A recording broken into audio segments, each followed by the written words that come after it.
Deus abençoe mais, pois com palavras tu nasci pra tu, viver ao lado de Jesus. Ao lado de Jesus,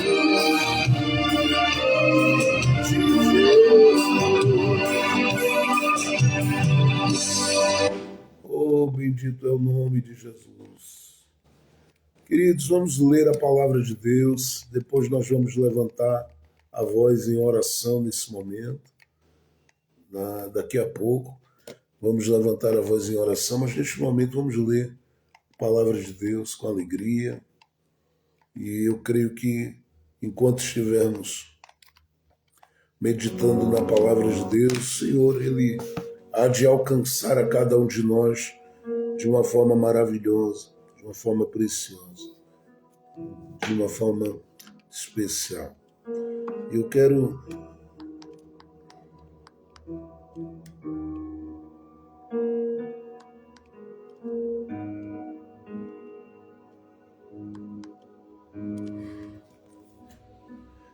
olhar com você um texto da palavra de Deus e quero voltar a olhar com você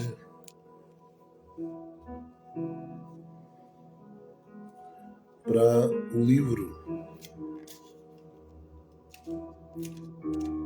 dos reis de Israel.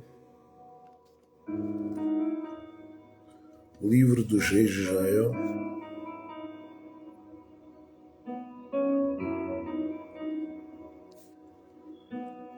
Quero voltar a olhar com você para o livro dos reis de Israel. Eu desejo em Cristo Jesus que todos nós sejamos, mais uma vez, alcançados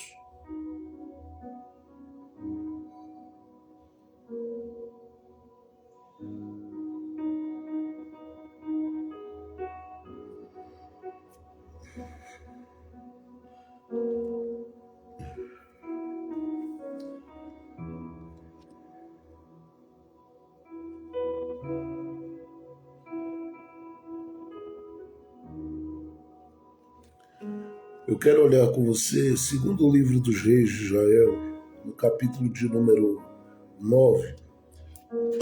Segundo o livro dos reis, no capítulo 9, nós vamos ler aí alguns versículos. É uma leitura um pouco extensa, mas que eu creio que trará edificação no nosso coração e na nossa vida. Vamos começar a partir do verso 1, que diz: Então o profeta Eliseu chamou um dos filhos dos profetas e lhe disse: Cinge teus lombos e toma esta redoma de azeite, ou este vaso de azeite em tuas mãos, e vai a Ramute de Gileade. Quando chegares lá, verás ali Jeú, filho de Josafá, filho de Nins, e faz com que se levante dentre seus irmãos e leva-o à câmara. Toma depois uma redoma de azeite e derrama sobre sua cabeça e diz: Assim diz o Senhor, eu te ungi rei sobre Israel. E abrindo a porta, foge e não esperes. Foi, pois, o jovem profeta Ramute de Gileade. Entrando ele, eis que os príncipes do exército estavam assentados, e ele disse: Príncipe, uma palavra tenho para dizer-te. Jeú disse: A qual de nós? E ele disse: A ti, príncipe. Ele se levantou e entrou em casa, e o outro derramou azeite sobre sua cabeça e lhe disse: Assim diz o Senhor Deus de Israel, eu te ungi rei sobre Israel, povo do Senhor. Ferirás a casa de Acabe, teu senhor, para que eu vingue o sangue de meus servos os profetas e o sangue de todos os servos do Senhor da mão de Jezabel. Perecerá toda a casa de Acabe e destruirei de Acabe todo varão, tanto o servo como o livre em Israel. Eu porei a casa de Acabe como a casa de Jeroboão, filho de Nebate, e como a casa de Baasa, filho de Aías. Os cães comerão Jezabel no campo de Jezreel, e não haverá quem a sepulte. Em seguida, abriu a porta e fugiu. Depois saiu Jeú aos servos de seu senhor e lhe disseram: a paz? Por que veio a ti aquele louco? E ele lhes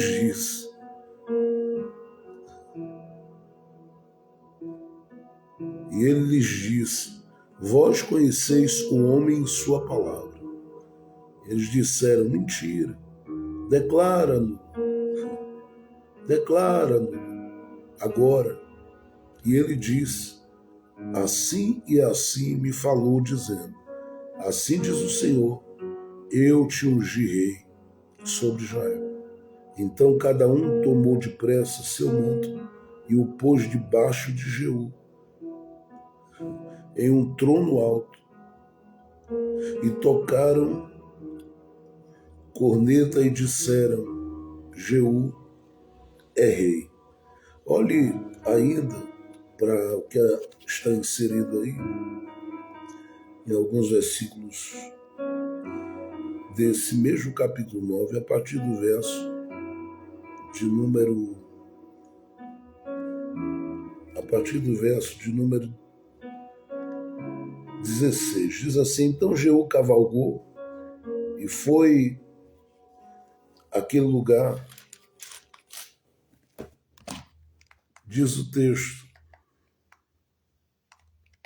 então Jeú, vou voltar a ler. Então Jeú, ele foi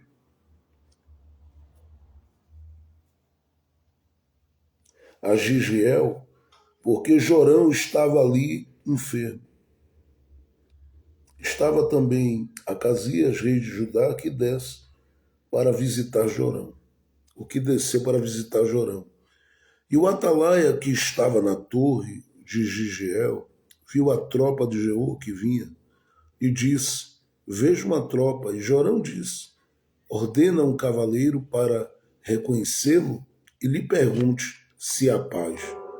Foi, pois, o cavaleiro para reconhecê-lo e disse: o rei diz assim: há paz. E Jeú lhe disse: que tens tu com a paz? Volte comigo. O atalaia então avisou: o mensageiro chegou até eles e não volta.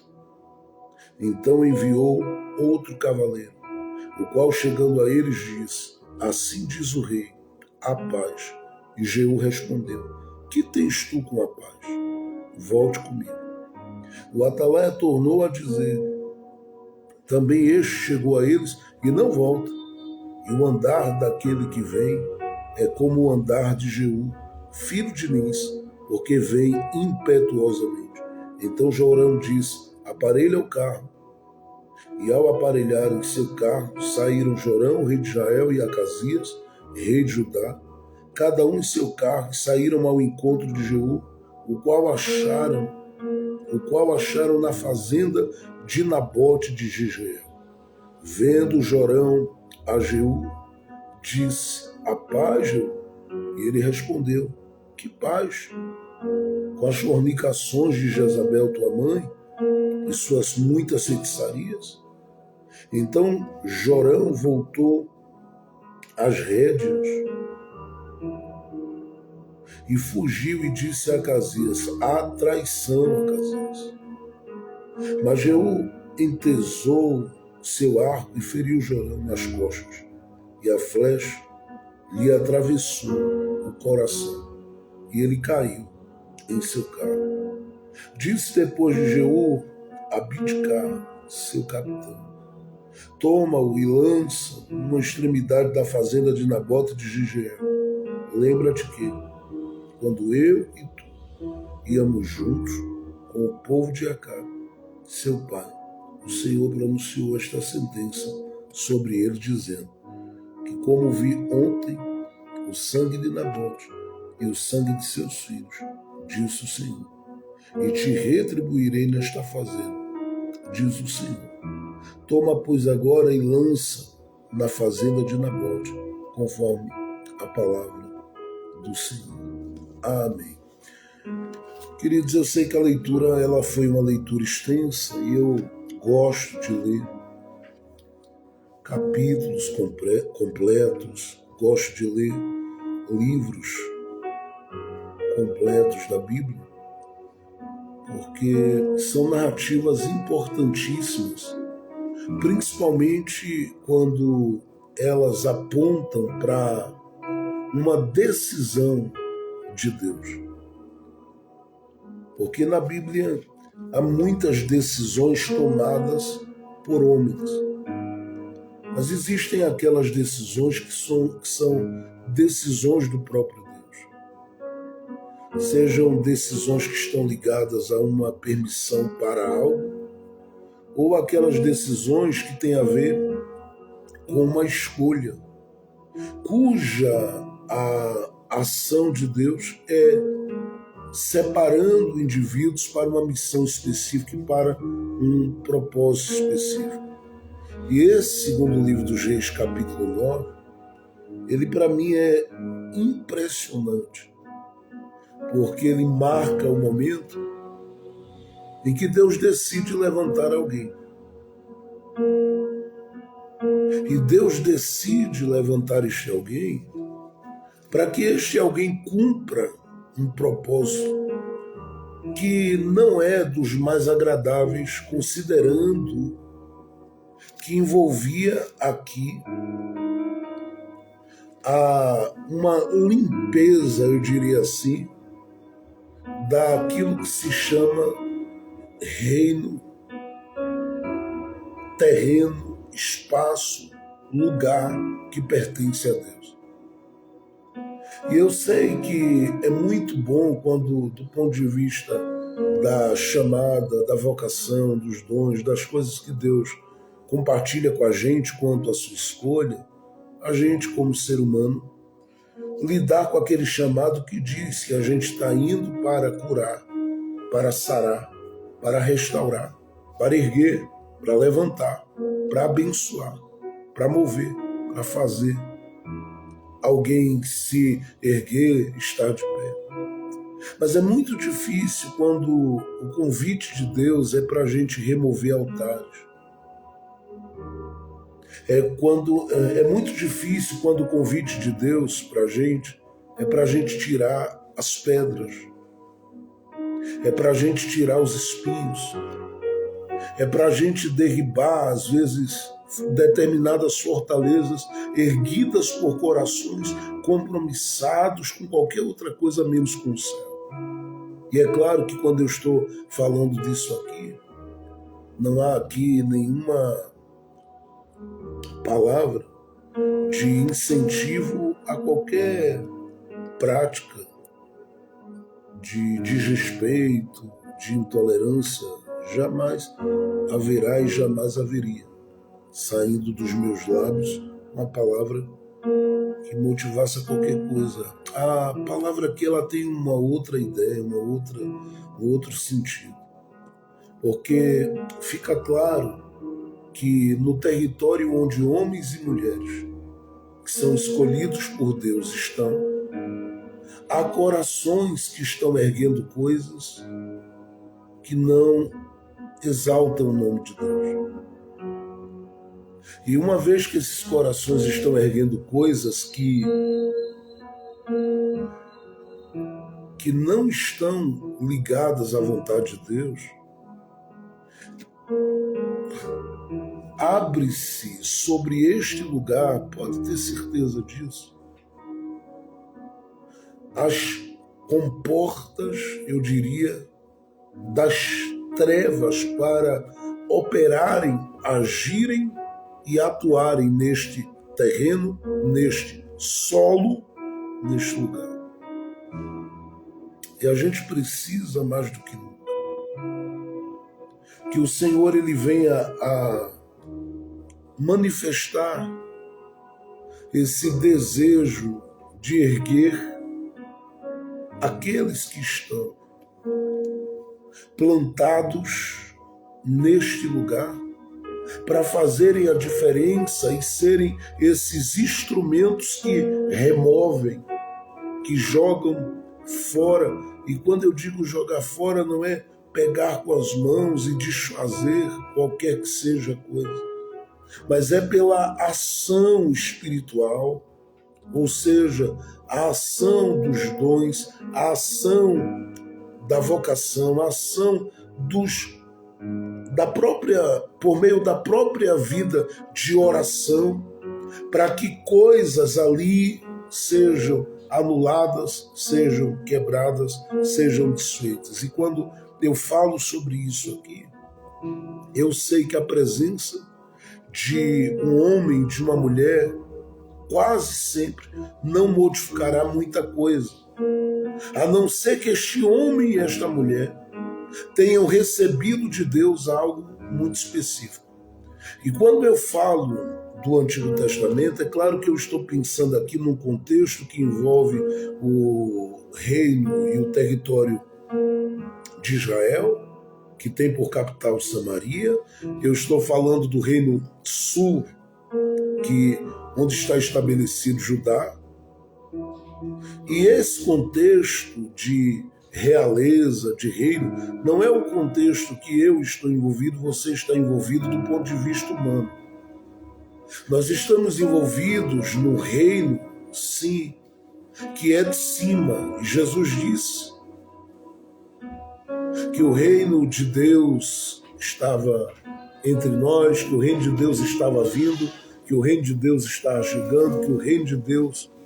Então Jesus veio compartilhando uma série de palavras, inclusive em Lucas capítulo 17, verso 20 e 21, sobre essa verdade do reino. Agora, há uma necessidade no meu coração, há uma necessidade no seu coração de levarmos em consideração que, mesmo não estando envolvidos nesse contexto do Antigo Testamento de reino, nós temos uma autoridade repartida, compartilhada por Deus com a nossa vida. E essa autoridade, ela nos coloca no lugar que estivermos plantados, com a condição de levantarmos a nossa voz, erguermos as nossas mãos e vermos aquilo e aquelas coisas que foram erguidas por quem quer que seja, caindo por terra. Porque Deus quer o território onde nós pisamos livres. Deus quer o território onde nós pisamos leve. Deus quer o território onde nós estamos inseridos e pisando nele como um território totalmente marcado pela sua paz, marcado pela sua bênção, marcado pelo seu favor. Porém, é muito difícil que esse território viva, qualquer que seja a alteração e a mudança, sem que alguém se posicione e diga: em nome de Jesus. Nenhuma outra ação contrária prevalecerá aqui. Por que eu estou falando isso? Porque esse texto destaca duas coisas que estão bem presentes dentro do terreno, dentro do solo, dentro do lugar onde está a figura de Jeú. E a primeira delas tem a ver com um espírito de rebelião. E é claro que eu estou falando de espírito de rebelião, estou falando da atitude rebelde de uma casa, um grupo de pessoas.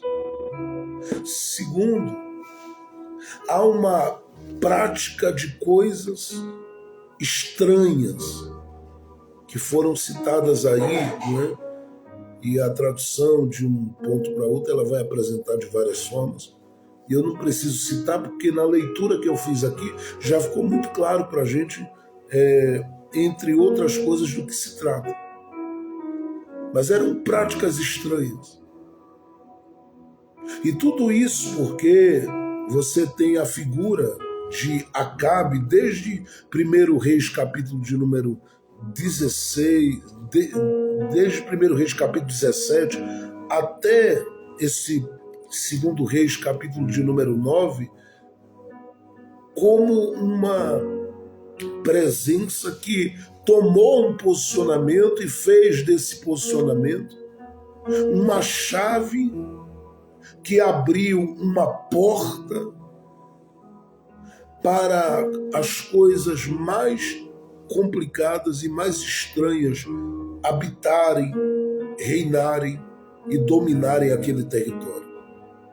E uma vez que ele fez isso, e isso aconteceu pelo vínculo emocional, sentimental e a aliança que ele fez com aquela figura que aparece sendo citada aqui, chamada Jezabel. Que uma vez que veio para a vida do Acabe, trouxe para a vida do Acabe uma série de coisas.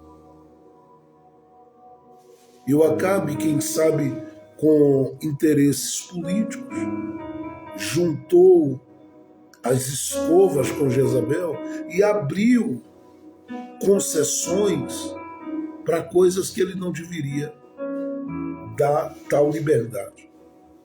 Porque no terreno de Deus, Deus é quem deve reinar.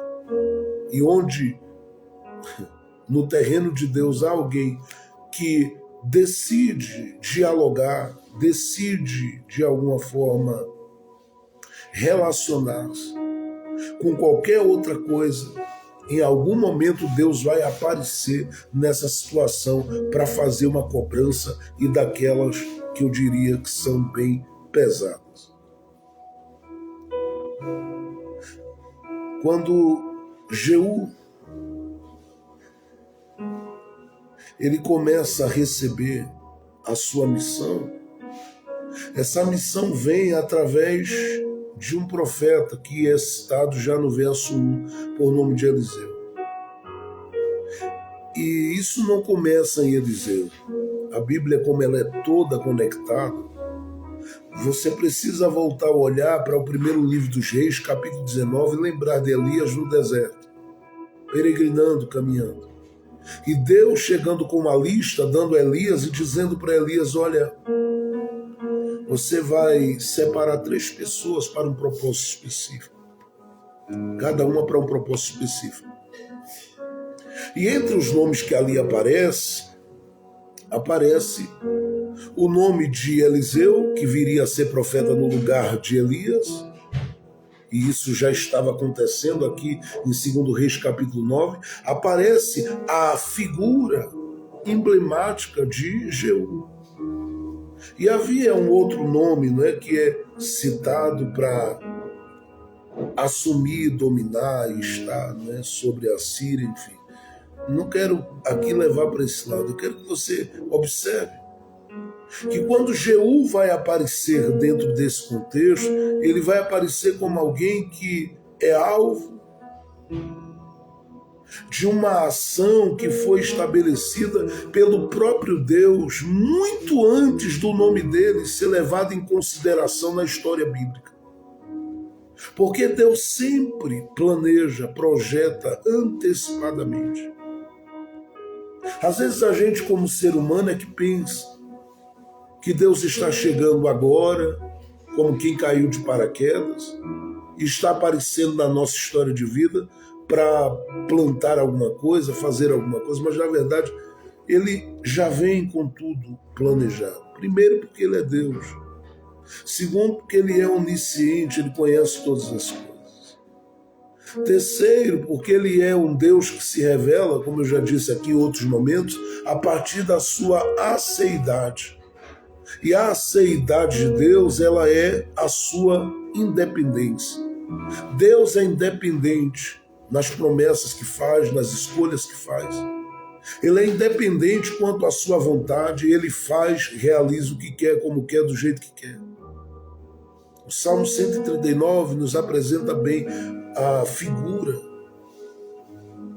a presença, a revelação plena e total desse Deus como um Deus que sabe de tudo e de todas as coisas. E sabendo, Ele projeta antecipadamente naquilo que a Bíblia chama de o secreto conselho de Deus.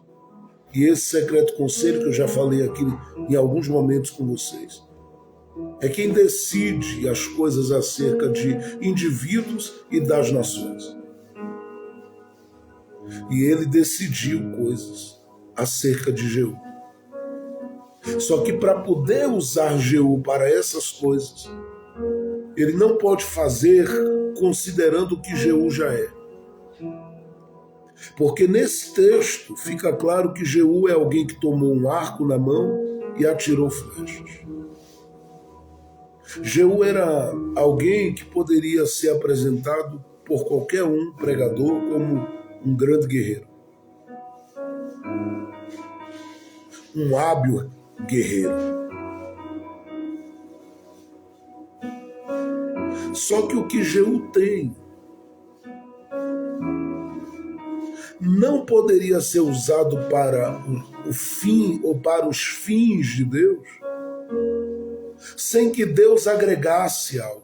E o que é que Deus vai agregar a Jeú? Entra aqui a autoridade que eu venho falando, que foi repartida com cada um de nós. Porque ele vai ser separado para ser rei, e isso aqui não cabe, né, no meu contexto, no seu contexto. Nós não estamos num palácio, num trono, assentado, com cetro, enfim. Mas do ponto de vista bíblico, tudo que Jeú recebe aqui tem a ver com autoridade. E a autoridade eu conheço, a autoridade você conhece. Porque nós recebemos de Deus. Embora a Bíblia diz também em Apocalipse capítulo 1, verso 6, que nós somos príncipes e sacerdotes do reino de Deus, embora a própria Bíblia diz em 1 Pedro capítulo de número 2, que nós somos uma geração eleita, um sacerdócio real, ou seja, nós temos algo de realeza como igreja nas nossas vidas. Mas o ponto que eu quero destacar é que Jeú é alguém que poderia, a partir de um olhar humano, cumprir a sua missão, a sua tarefa. Só que do ponto de vista de Deus, não. Deus via em Jeú habilidade, Deus via em Jeú ousadia, Deus via em Jeú coragem, Deus via em Jeú tudo o que ele precisava ter para cumprir aquela missão, mas o próprio Deus sabia que precisava agregar algo. E aqui em 2 Reis, capítulo de número 9, a Bíblia diz a partir do verso 1, então o profeta Eliseu chamou um dos filhos dos profetas e lhe disse, cinge teus lombos e toma este vaso ou esta redoma de azeite em tuas mãos e vai a Ramute-Gileade. Quando chegares lá, verás Jeú, filho de Josafá, filho de Nis, e faz com que se levante dentre seus irmãos e leva-o à câmara. Toma depois uma redoma de azeite e derrama sobre a sua cabeça e diz, assim diz o Senhor, eu te ungi rei sobre Israel. E abrindo a porta, foge e não espere. Qual foi a ordem? Vai lá, prepara-te aqui e vai lá. E quando chegares lá, faça duas coisas. Primeiro, chame Jeú à parte. Diga a ele que o negócio de Deus tem uma particularidade com ele. Segundo, derrama sobre ele do que você vai carregando. E não deixa uma gota dentro dessa redoma. Joga todo o azeite sobre ele. E aí vai ficar, a partir daqui, revelada a autoridade que Deus está repartindo com Jeú. É um príncipe e vai ser chamado de príncipe. É alguém hábil como guerreiro e é reconhecido dentro desse capítulo 9 como guerreiro, mas sem receber o que Deus deu, que lhe credenciava, lhe habilitava, lhe capacitava, não dava. Não havia condições. Por quê? Porque ele não estava lidando com uma coisa que era apenas humana. Ele estava lidando com algo que era espiritual. E a missão dele, ela era uma missão que envolvia uma limpeza, usando essa linguagem, no lugar, no terreno, no espaço. E quando eu estou usando essa linguagem aqui, é porque ele vai remover os espinhos do lugar. Ele vai tirar as pedras de tropeço do lugar. Ele vai deixar tudo alinhado, plano, para que as coisas aconteçam para a sua glória e seu louvor. E eu digo para a glória de Deus e para a honra de Jeú, porque Deus será glorificado, mas o nome de Jeú vai crescer. Deus vai exaltá-lo. E aí, por que eu estou falando isso aqui? Porque Jeú vai lidar com questões que não têm a ver com o humano. Ele lida aqui, por exemplo, com 3 nomes e dentro do texto que eu li aparecem 2 já em destaque. E essa parte é humana, são pessoas reais que estiveram diante de Jeú. Porém, mexer com essas pessoas era mexer também com um histórico. E esse histórico era dessa ação e dessa influência espiritual que veio sobre Israel. Houve uma cobrança nos dias de Elias, mas o povo não despertou totalmente. Houve ações de Deus, por exemplo, no Carmelo, depois de reter as águas, no Carmelo houve ações de Deus, mas não foram levadas em consideração. O próprio Deus, diz a Bíblia, ele fez com que Elias avisasse que a chuva chegaria. E Deus trouxe chuva de novo para o povo. Mas o povo não assimilou por completo. Embora declararam que o Senhor é Deus, mas quem estava ainda no trono continuou segurando o coração e cometendo determinadas atrocidades em nome dos seus próprios interesses, que fez com que Deus se enraivecesse e decidisse cobrar a conta de cada uma daquelas pessoas. E por que eu estou falando isso aqui? Porque quando o próprio Deus, ele olha para tudo isso, Deus diz: eu vou marcar 3 coisas. Primeiro, um cenário. E qual era o cenário que Deus marcou? Isso começa lá, né, em 1 Reis, capítulo 21, não vou voltar a olhar para lá. Mas você lembra daquilo que se chama na Bíblia de a vinha de Nabote? Que por Nabote não querer negociar, o Acabe foi lá junto com Jezabel, a Jezabel foi, mandou fazer o mal a ele e tudo, e tomou aquela vinha e ficou na mão de Acabe. Acabe tinha um palácio, Nabote a vinha, mas o Acabe se incomodava com a vinha do Nabote, queria ela para ele.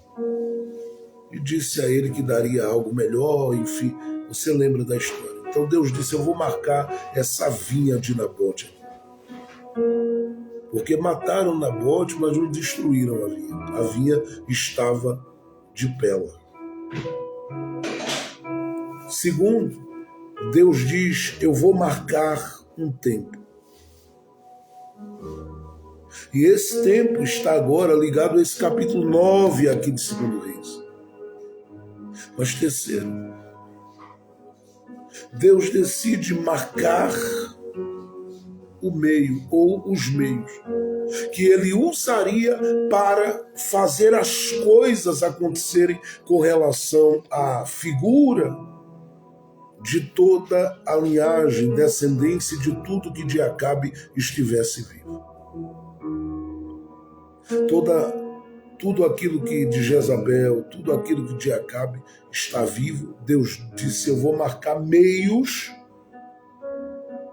para tratar com eles. Só que para tudo isso acontecer, Deus precisava de uma figura inserida dentro desse contexto, que é o Jeú.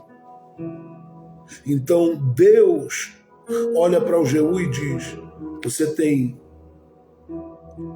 realeza sobre a sua vida, porque você tem sangue real. Você tem habilidades e tem uma série de capacidades aí, mas eu preciso agregar coisas, mas não vou agregar à vista de todos. Eu vou agregar na particularidade. Escute. Quando territórios estão dominados, quando territórios estão ocupados por aquilo que não exalta, não honra e não glorifica a Deus, Deus sempre vai chamar homens e mulheres para a particularidade. Deus vai te tirar de determinados cenários e vai te deixar nesses cenários mais particulares, onde Ele vai tratar com você, onde Ele vai capacitar você, onde Ele vai habilitar você, onde Ele vai comunicar a você coisas. Em Êxodo capítulo 3, havia uma particularidade no lugar onde Moisés estava para Deus aparecer naquela sarça para ele. Em Juízes, por exemplo, capítulo de número 6, houve um lugar particular. Gideão estava malhando trigo no lagar quando o Senhor decidiu manifestar o seu propósito para ele. Abraão, diz a Bíblia, em Gênesis capítulo de número 18, estava em um lugar bem específico. Na porta da sua tenda, quando Deus decidiu compartilhar e comunicar algumas coisas que tinha para com ele. Eliseu chama esse pessoal para ir ao encontro de Jeú e diz: não faz nada na frente de ninguém, porque o que Deus vai dar a Jeú é na particularidade.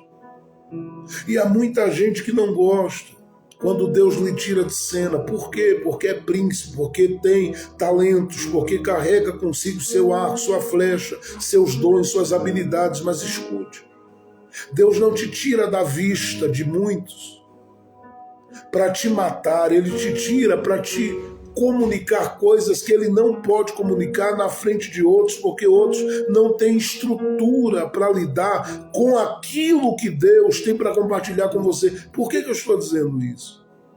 Porque a leitura do texto fica clara para mim que quando Jeú ele recebe esse azeite na cabeça, ele sai daquele cenário e vai encontrar com os amigos, e os amigos da mesa olham para ele e dizem: vem cá, o que é que aquele louco queria? Olha o que eles estavam dizendo. Você vê que eles não tinham estrutura para essas coisas? Eles chamaram de louco quem carregava o azeite que separaria alguém com uma autoridade específica para reinar. Mas todo mundo que carrega no seu vaso azeite é mal interpretado nos seus movimentos por pessoas que não têm nada na botija. Há muita gente sem azeite no vaso, questionando aqueles que estão se movimentando com o azeite de Deus na vida. Eles disseram: aquilo é um louco, né? Chamaram de louco quem carregava a unção real. Quem carregava a autoridade para separar um rei. Aí o Jeú foi na deles, disse: já que eles soltaram essa, é verdade, vocês conhecem as palavras desse maluco que chegou aí. E era uma maluquice, o camarada está lá e diz, de repente, chega ali, de repente diz: olha, Deus te escolheu para ser rei, e joga o azeite na cabeça e começa a profetizar.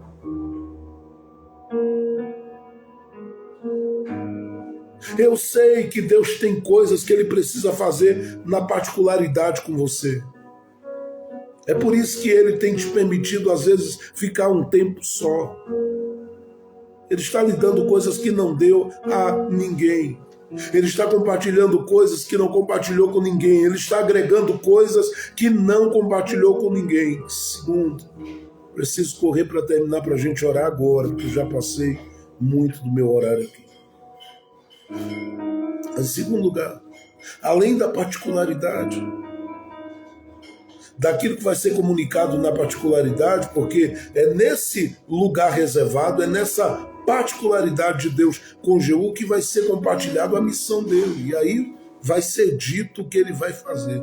E o que Deus vai fazer através dele, e o que Deus vai realizar dentro deste tempo. E dos filhos de Acabe até Jezabel, Deus disse uma série de coisas que iria fazer. O que Deus estava dizendo é: eu vou, através de você, deixar o terreno livre. Esse terreno está oprimido, está marcado por uma opressão, este terreno está ferido, este terreno, Deus disse: eu vou limpar esta terra. Eu vou tirar desse ambiente quem está contaminando. Agora eu vou usar a sua vida para ser um instrumento que, onde orar, onde clamar, coisas serão desfeitas diante dos seus olhos. Mas, em segundo lugar, Deus simplesmente diz: eu vou agregar essa minha capacitação, porque o Jeú tem muita coisa com ele, mas lhe falta a minha unção. Porque ele não vai lidar com o que Jezabel fez como algo que é natural. Porque o que ela fez tem a ver com a idolatria dela a outros deuses. Então Deus vai e diz: eu vou dar a Jeú o que ele precisa para ver um rompimento, para que ele veja um romper dentro deste terreno, dentro deste território, dentro deste lugar, dentro desta nação, dentro deste ambiente. Então vem o azeite sobre a cabeça dele, e é incrível, porque o capítulo 9 que eu li, eu não vou ler de novo o texto, nós já lemos aqui, a leitura foi bem extensa, mas esse capítulo 9, ele já grita para a gente, dizendo que na medida que o azeite foi derramado, o menino começa a dizer o que seria do futuro de Jeú. E eu gosto porque ele começa chamando Jeú de príncipe na frente dos outros. E ele diz: olha, eu tenho uma palavra para te dar. Porém, aqueles que ouviram que Jeú era príncipe e que chamaram quem carregava o vaso de azeite de louco, que parece uma cena de comédia, gente. Não é, mas parece. Estou falando de Jeú olhando para os amigos, porque o Jeú entra como alguém que todo mundo conhece como hábil para a guerra. E ele sai de lá como dono do trono. E é claro que o dono seria Deus, mas ele seria o rei daquele lugar. E aí eu estou falando com alguém. Eu estou falando com alguém, eu estou falando com gente que tem de Deus promessa. Eu estou falando com gente com quem Deus tem negócio. Porque você não está entendendo o que Deus quis, o que Deus quer, o que Deus está querendo agregar à sua vida. Você não está entendendo nada disso. Você não está entendendo nada disso. Do que Deus tem, do que Deus quer agregar à sua vida. Mas ele te chamou nessa particularidade para te dar o que outros vão achar estranho. E como eu disse, parece uma cena de comédia. Os amigos dizendo: o que é que aquele doido queria contigo? E o Jeú disse: nada demais não. Vocês não sabem que ele é doido mesmo? Aí senta o Jeú na mesa e o pessoal olhando para ele dizendo: fala aí, Jeú, o que é que aquele doido queria? Demais não, só disse que eu vou ser o rei, que eu sou o rei.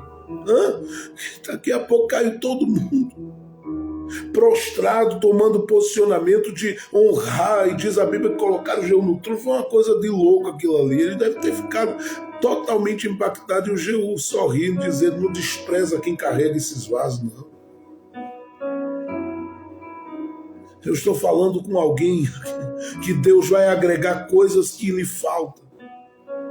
Estou falando com alguém que Deus lhe dará uma capacitação e uma habilidade extraordinária para coisas que lhe faltam, para coisas que você tem por fazer, para coisas que você tem por realizar. Agora Ele quer de você que você coloque o seu coração totalmente naquilo que ele tem para a sua vida, deixando ele lhe conduzir para essa particularidade e abrindo o coração para o que ele tem para compartilhar.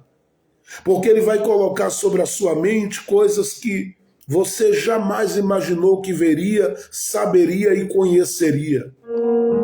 Eu vou dizer de novo, ele vai colocar sobre a sua mente coisas que você jamais imaginou que conheceria e que saberia. Ele vai colocar sobre as suas mãos uma autoridade. Ele vai usar a espada que você tem, ele vai usar o arco, ele vai usar suas habilidades, seus dons, ele vai usar aquilo que ele tem aquilo que ele tem visto em você sendo desenvolvido ao longo da vida. E eu lhe digo, Deus vai romper com você nesta terra. Eu vou profetizar de novo aqui para ver se alguém recebe essa palavra. Deus vai romper com você sobre esta terra. Aonde Jezabel falou, não falará mais. Aonde Jorão falou, Acasias falou, não vai falar mais. Deus vai fazer a tua voz ser ouvida, Deus vai fazer os teus talentos serem reconhecidos e valorizados, Deus vai fazer o teu esforço, a tua dedicação ser reconhecida por muita gente ainda, e vai ter muita gente sendo instrumento de bênção para a tua vida, porque o que vai fluir através de você fará uma diferença muito grande.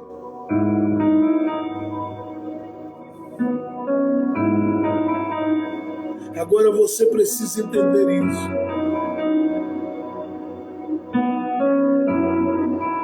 Antes de Deus fazer qualquer coisa pelas suas mãos, Deus vai te dar uma porção diferencial.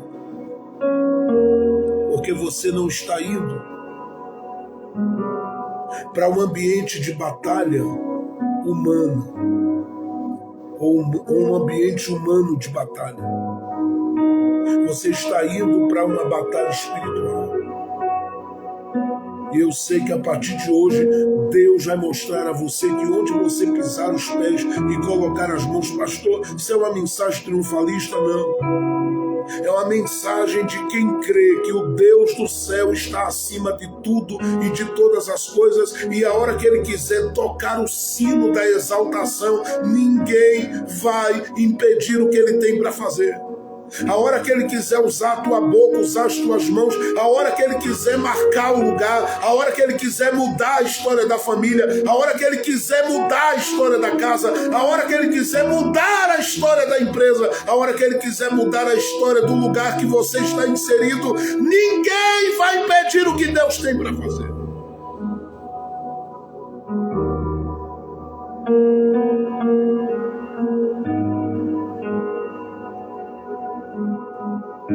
Eu estou falando com gente que precisa crer nesta palavra. Porque Deus deu a Jeú uma unção e disse: agora eu estou te dando autoridade, tu és rei. Você não tem trono, não tem cetro, você não tem um palácio, mas você recebeu do seu Pai a autoridade. E onde você entrar, Deus entrará junto. Onde você colocar as mãos, Deus vai colocar as mãos juntos. Pastor, mas aqueles que estão lá têm duas marcas. Eu sei.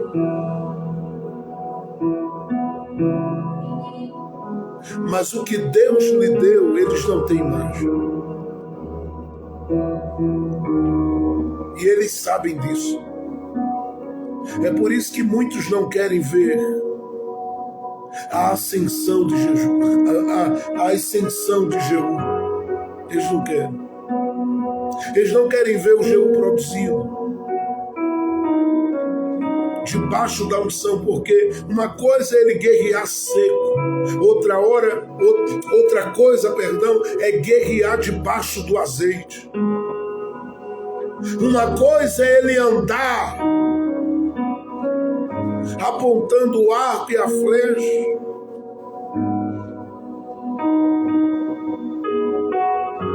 sem nada na mente, sem nada no coração, sem nada na alma. Outra coisa é abrir a boca debaixo da autoridade de Deus.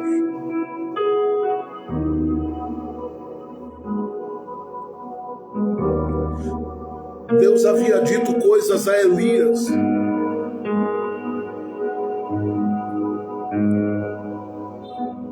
Lá atrás, Elias foi até um ponto, Eliseu continuou. Só que o Eliseu não é quem foi ao encontro do Jeú. Ele mandou alguém que ele estava treinando. Ele mandou aqueles que ele estava treinando. E aí quando o Jeú recebe, o menino profetiza. A profecia toma conta daquele lugar. A unção do Deus eterno toma conta daquele lugar. E o Jeú não vai se levantar dali jamais a mesma pessoa. Porque quando ele pegar no arco agora, ele vai dizer: eu estou armado de verdade. Há uma...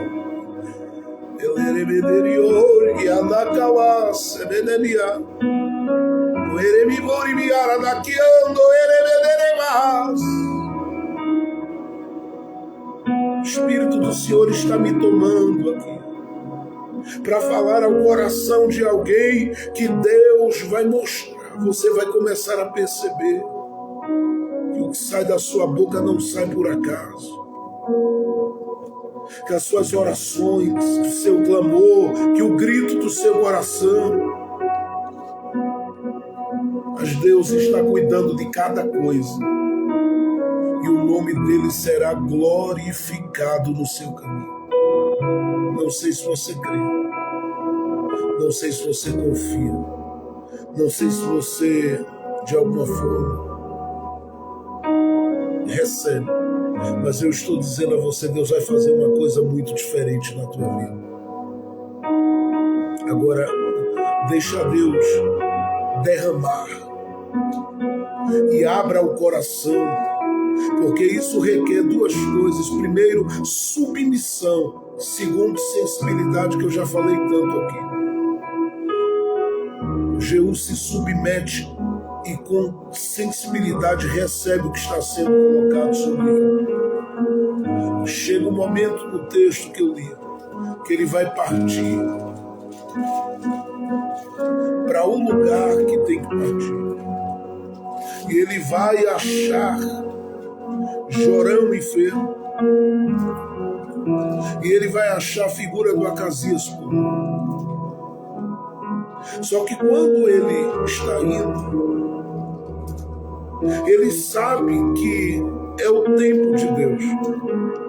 Por isso, quando 3 tipos de mensageiro vêm ao encontro dele, porque tanto Jorão como a sua trupe, ou a sua tropa que estava ali, mandou os mensageiros até Jeú. Quando esses mensageiros chegam, Jeú, sabendo que era o tempo, ele ouve os mensageiros dizerem: olha, com outras palavras, o rei quer saber, o Jorão quer saber se é de paz a tua vida. Jeú disse: o que é que tem tu com a paz? Fique aqui do meu lado. E ele não volta. Aí alguém olhando disse: olha, o mensageiro foi, mas não voltou.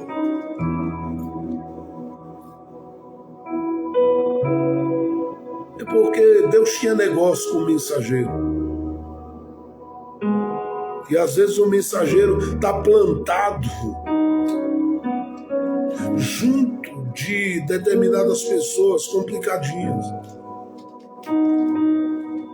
E Deus abre uma porta para ele sair de lá.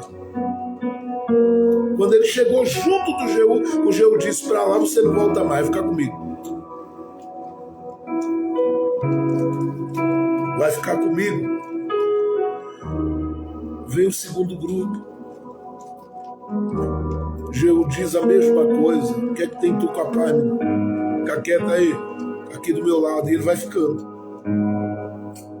Chega um momento que os dois, o Jorão, como tanto quanto o outro, vão vir ao encontro do Jeú, e quando vem ao encontro dele, o texto diz pra gente que a pergunta é a mesma. É de paz a tua vida, Jeú? Jeú sabia que era o tempo. Se não fosse o tempo, Jeú ficaria calado e aguardaria a oportunidade. Mas ele sabia que era o tempo de quem plantou naquele terreno coisa ruim começar a perder campo, a perder terreno, a perder espaço. Deus não deixou nem deixará as coisas como estão. Deus vai mover as ferramentas que Ele tem te dado no tempo certo. Mas Ele vai te dar discernimento da hora. Onde você ministrar, onde você orar, onde você clamar, alguma coisa vai modificar nesse lugar.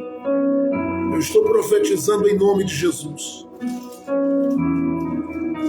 Eu preciso terminar essa mensagem simples, prática, objetiva aqui, seja guardada no seu coração. Essa palavra precisa ser guardada no seu coração. Deus está movendo alguma coisa diferente aí. Deus está movendo alguma coisa diferente na sua história. O Espírito do Senhor está te habilitando neste momento. Só que o Jeú, aqui é o ponto que eu queria chegar. Ele vai encontrar-se com essas duas figuras aonde? O texto diz que eles acharam Jeú aonde estava a vinha de Nabote. Por que isso acontece ali? Bom, isso aqui é uma outra mensagem para pregar em outro momento.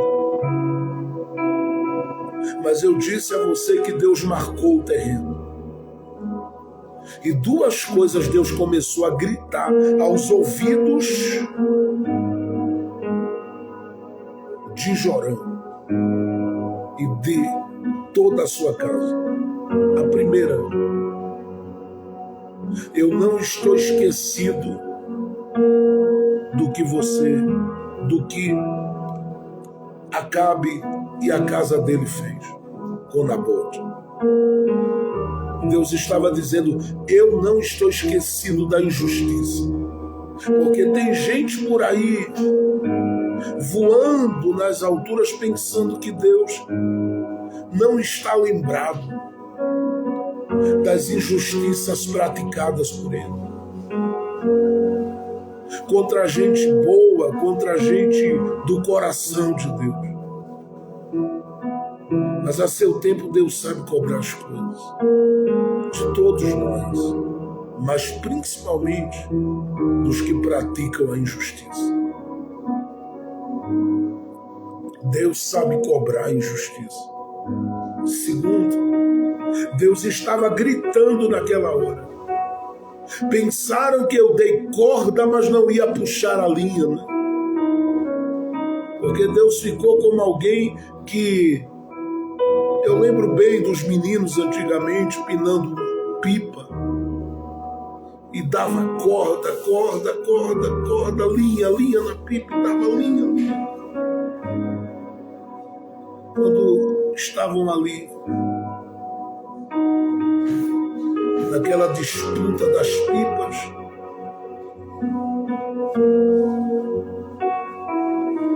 que conseguia entrelaçar uma com a outra, de uma outra pessoa, e a ideia era ganhar aquela pipa ali, puxava de braçada, como eles diziam, com muita velocidade e muita rapidez. A casa de Acabe aparentemente estava voando. Cadê a voz de Elias? Não está mais por aqui. Deus levou. No redemoinho. Eliseu está por aí fazendo os milagres dele, mas não está. incomodando aqueles que são do reino, muito pelo contrário. E não é que o Eliseu não estivesse, né? É que eles fingiam não ouvir e fingiam não ver. Inclusive o Eliseu, em 2 Reis, capítulo de número 3, que a gente já estudou aqui em outros momentos, ele disse a essa figura chamada Jorão: eu não tenho negócio contigo não, rapaz, nem com a casa do teu pai. Vai buscar os deuses do teu pai, da tua mãe. O que eu estou falando aqui é que Deus estava simplesmente gritando: eu não esqueci da injustiça. Deus marcou o lugar. Estou falando da via de Nabote. Só que Deus estava gritando. Uma terceira coisa, e essa aqui é simples e prática: eu não estou esquecido da fidelidade de Nabote. Porque Nabote morreu sem trocar e sem negociar o que chegou nas mãos dele. Eu estou falando de uma fidelidade que fala até depois da morte. Lá em Apocalipse, o próprio Senhor, quando falou a uma das igrejas, ele disse: olha, eu quero citar esta figura aqui porque para mim eu a apresento como a minha fiel testemunha. É uma fidelidade que fala depois da morte. Tem muita gente achando que sepultou, que acabou, que terminou, que encerrou, que as coisas vão terminar num buraco. Você não vai ter mais fôlego de vida nem vida. Mas eu vim essa tarde apenas liberar essa palavra para a sua vida. Deus te dará fôlego, Deus te dará graça, Deus te dará esta semana a oportunidade de sair desse caos. Você vai se erguer diante deles. E o que eu estou dizendo aqui é que Deus levanta você para fazer diferença neste tempo, porque muito daquilo que de fidelidade mataram, que de comunhão mataram, isso vai voltar a falar. O Jorão deu uma olhada e disse: eu não vou ficar por aqui não, eu vou correr. Quando ele foi correr, o Jeú disse: tem uma flecha preparada para você.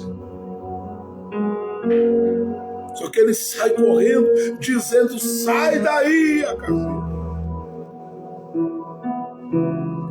É traição, e não era. Porque quem traiu a Deus foi a casa de Acabe. Jeú estava no centro da vontade de Deus. E chegou a hora de Deus cobrar. É que eles pensaram que Deus deu corda, mas não ia puxar a corda. Que Deus tenha misericórdia daqueles que praticam ou são influenciados a praticar a injustiça, como alguns praticam, porque tem gente que diz: fulano fez, ele fez e deu tudo certo, eu vou entrar nessa também. Não entra não. Fica em Deus que é melhor, fica com Deus que é melhor. Tem muita gente que vai ver o que Deus vai proporcionar a você, mas antes Deus vai fazer uma limpeza no terreno. Deus vai mexer com a estrutura do terreno. E Deus vai tirar quem pensava que tinha o domínio e o controle do terreno. Porque chegou a hora de Deus levantar esses pequeninos que Ele tem na terra, esses instrumentos que Ele tem na terra, esses vasos de graça que Ele tem na terra. E você faz parte dos planos de Deus nesta terra. Eu não vou me prolongar mais, mas eu quero dizer a você que tudo que Deus agregou a você será útil para Deus remover tudo que de impedimento, barreira e guerra espiritual prevaleceu aí. O terreno vai ficar livre para Deus ser glorificado. O terreno vai ficar livre para Deus usar profeta. O terreno vai ficar livre para Deus fazer frutificar. O terreno vai ficar livre para Deus abençoar. O terreno vai ficar livre para gente que tem negócio de Deus na vida começar a progredir em Deus e andar, porque tem gente que estava sem conseguir respirar e andar, porque no mundo espiritual o terreno estava sob ataque, sob domínio, mas o Senhor hoje remove. As sementes de Jezabel estão sendo removidas. As alianças e as sementes de Acabe estão sendo arrancadas. Há uma palavra de Deus para a sua vida. Descansa teu coração, porque Deus neste terreno vai começar a movimentar as coisas. O que Ele vai entregar, o que Ele vai te dar, o que Ele vai fazer ainda para frente é grande, mas antes disso Ele já está dizendo: a unção que eu te dei vai quebrar jugo nesse lugar. Ora e ergue a voz em oração. Usa a palavra como autoridade e verbaliza a palavra. Anda no lugar e diz: quem domina aqui é Deus, quem reina aqui é Deus. Sai. O que é de Acabe cai por terra, o que é de Jezabel sai. A glória do Senhor entra, a glória do Senhor desça, a glória do Senhor ocupe, porque esse solo é solo para que as chuvas de Deus caiam nele. Deus vai fazer um grande movimento em teu benefício. No ierguiando que me duvia semia. Deus vai resolver. Deus vai dar um jeito nesse negócio. Descansa o coração, porque Deus vai dar um jeito. É Ele quem manda, é Ele quem domina, é Ele quem reina, é Ele quem faz, é Ele quem vai fazer. Tem gente pensando que está dominando o território e vai perder as forças. O Senhor vai desarmar corações maliciosos, maldosos, perversos, que disseram: enquanto eu estiver aqui, ele e ela não aparece. Mas verá Deus erguendo você debaixo da autoridade que Ele está te dando. Eu quero fazer uma oração rápida e prática para começarmos esta semana debaixo daquilo que Deus tem plantado no nosso coração. Porque Deus está chegando com salvação aí. Tudo que da casa de Acabe e Jezabel havia ali era das trevas. Era gente compromissada com as trevas. Mas Deus disse: eu vou levantar os guerreiros da luz. E Ele começa a levantar, Jeová. Prepara o teu coração, porque a tua alegria vai ser tão grande, Deus. Tu vais celebrar a Deus pela sua fidelidade. Deus vai te dar uma unção específica. Estou falando de algo para um propósito específico. Essa unção deu a Jeú, primeiro, velocidade. Segundo, essa unção que veio sobre ele deu a Jeú determinação. Ele não parou enquanto não terminou o que Deus mandou ele fazer.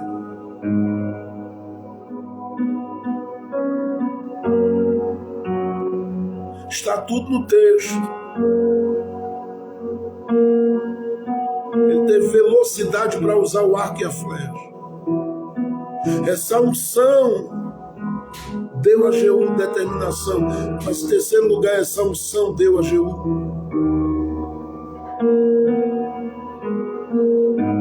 uma capacitação para que ele pudesse cumprir o seu chamado, levando em consideração, acima de tudo, o que Deus disse. Porque isso não é fácil. Chegar a um trono dizendo Deus tem razão Porque tem muita gente que diz: Deus, o Senhor falou, mas eu penso diferente. Mas Deus está dizendo: Jeú não, quando a unção chegou, ele disse o que Deus quer, o que Deus diz, e o que Deus diz será feito. Descansa o coração aí, porque Deus vai fazer. Deus vai te abrir portas que você nunca imaginou que Ele podia abrir para você. Deus vai te dar oportunidades que você nunca imaginou que Ele te daria. Deus vai te colocar em lugares que você nunca mais imaginava que Ele poderia fazer. Está chegando a hora de Deus te sacudir como instrumento da sua graça na terra. Está na hora de Deus te honrar. Está na hora de Deus ser honrado na sua vida. Vamos orar. Pai, no nome do Senhor Jesus, nós te agradecemos pela tua palavra e te louvamos pela tua bondade, te louvamos pela tua fidelidade, te louvamos pelo teu cuidado para conosco. Te agradecemos por começarmos essa semana adorando o teu nome e meditando na tua palavra. E te pedimos que durante toda essa semana fala aos nossos corações, ministra, direciona, instrui, mostra o que tu tens preparado, porque eu sei que o que o Senhor começou, ninguém impedirá. Tua palavra diz em Isaías 43:13, ainda antes que houvesse dia, o Senhor é. E não há quem possa fazer escapar das tuas mãos, operando o Senhor, quem é que vai impedir? Trabalha nas casas, joga por terra as obras de Jezabel, as obras de Jotão, de Jorão, joga as obras da casa de Acabe, e faz prevalecer em nome de Jesus a tua unção sobre as casas, sobre os lares. Faz prevalecer a tua autoridade.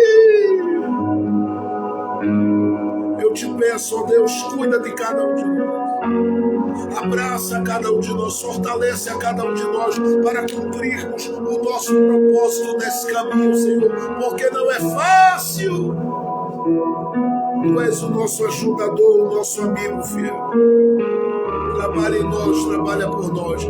Age em nós, age por nós. E nos ajuda a vivermos o que tu projetaste.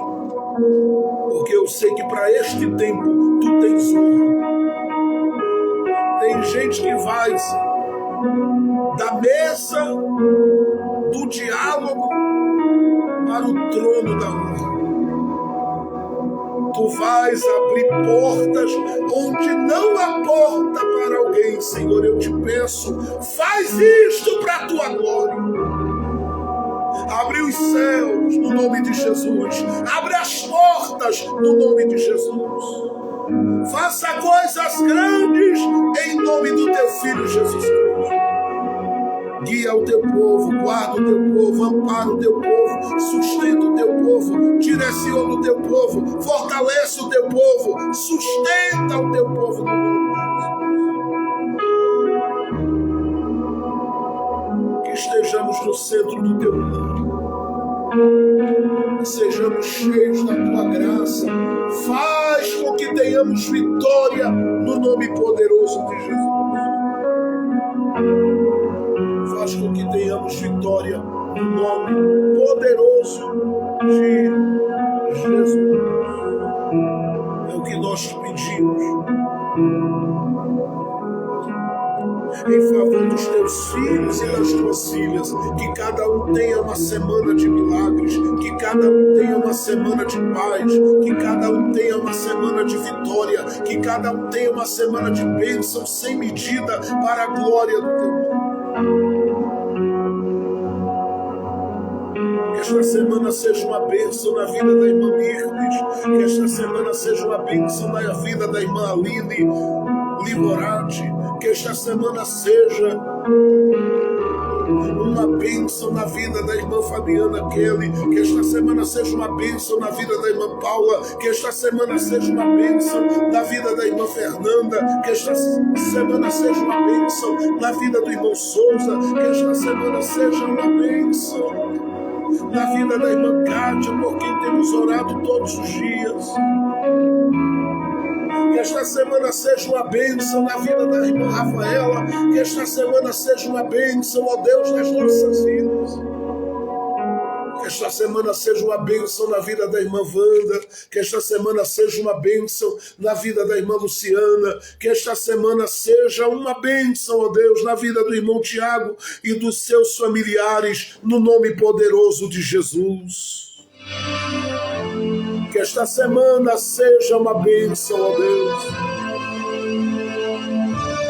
na vida da irmã Kilze, da irmã Adriana, da irmã Cessa, na vida, ó Deus, da irmã Raquel. Que esta semana seja uma bênção sobre a vida de cada um de nós. Que esta semana seja uma bênção na vida da Laura, na vida do Brian, na vida da missionária Lucivânia, na vida, Senhor, da missionária Fátima Costa, de cada um de nós. Que esta semana seja uma bênção. Que o teu nome seja glorificado e a tua unção capacitadora ela faça a diferença, porque sobre a cabeça de Jeú não caiu apenas aquele azeite que molhou a cabeça literalmente. Veio uma autoridade diferente. E eu creio, ó Deus, que tu estás fazendo coisas maiores na vida dos teus filhos e das tuas filhas.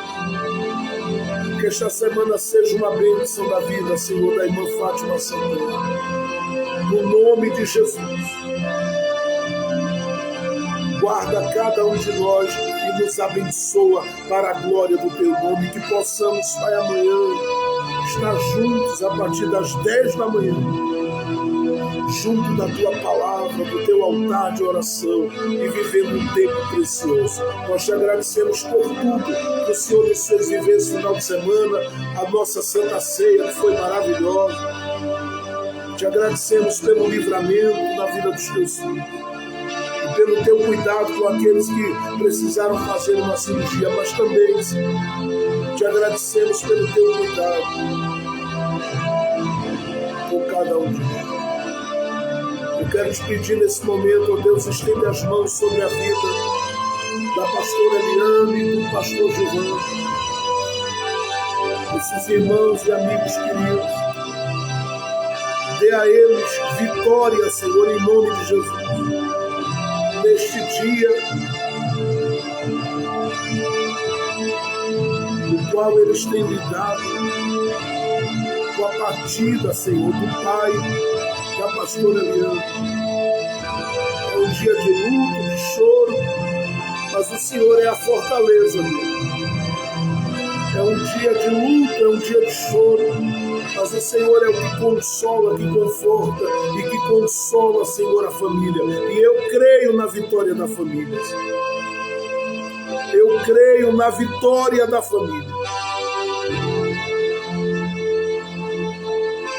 Eu creio porque desde que a tua filha pediu oração, o Senhor nos fez entender e sentir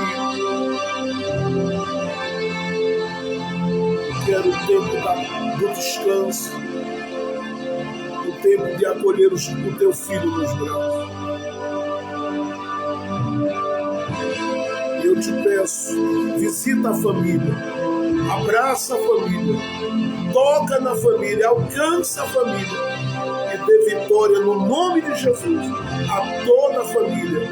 É o que eu te peço e já te agradeço no nome de Jesus. Para a glória de Jesus, eu te peço por cada um e cada um que compõe os nossos grupos de oração. O Senhor dê vitória a todos, no nome de Jesus, para a glória de Jesus. Amém, amém, amém e amém, Jesus. Glória a Deus. Queridos, Cristo Jesus abençoe a todos que ficaram até essa hora junto comigo aqui. Começamos hoje bem mais tarde, né? Mas que bênção estarmos na presença de Deus. Deus abençoe você, você tenha uma semana linda e abençoada. Ora por nós, porque precisamos muito das suas orações. Também estamos orando pela sua vida. A vitória é nossa pelo sangue de Jesus. Deus abençoe a todos. Amanhã, se o Senhor permitir, nos vemos aqui a partir das 10 horas da manhã. Deus abençoe a todos. A paz do Senhor Jesus!